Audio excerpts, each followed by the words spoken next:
हम 11 से 20 तक रोमन आदाद बनाना सीखेंगे।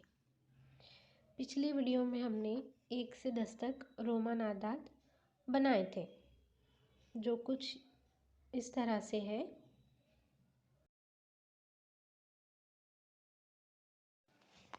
ग्यारह को रोमन अदद में लिखने के लिए हम उसकी थोड़ी तौसी करते हैं। पहले देखते हैं 10 जमा 1।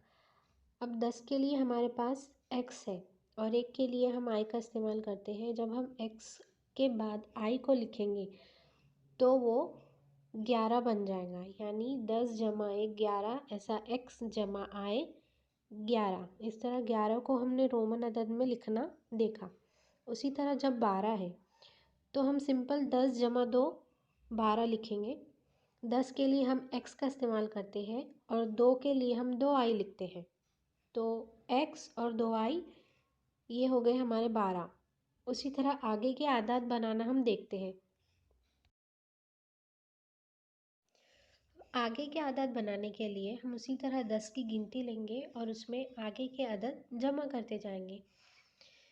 इसी तरह 13 के लिए हम x जमा 3i लेंगे, तो ये हो जाएंगे हमारे 10 और 3i, यानी 11 12 13। तो 13 हमें मिल गया रोमन अदद में। 14 के लिए 10 जमा 4, ये हो गए हमारे 14 रोमन अदद में। अब 15 के लिए भी हमने रोमन अलामतों की जमा करके लिखना है।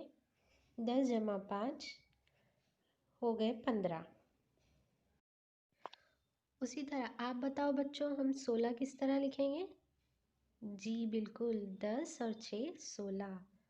उसी तरह 17, 10 जमा 7 17। 18 के लिए भी हम 10 जमा 8 18, 10 जमा 9 19 और 10 जमा 10 यानी 2x हो गए हमारे 20। इसी तरह हम कुछ और आदाद देखते हैं।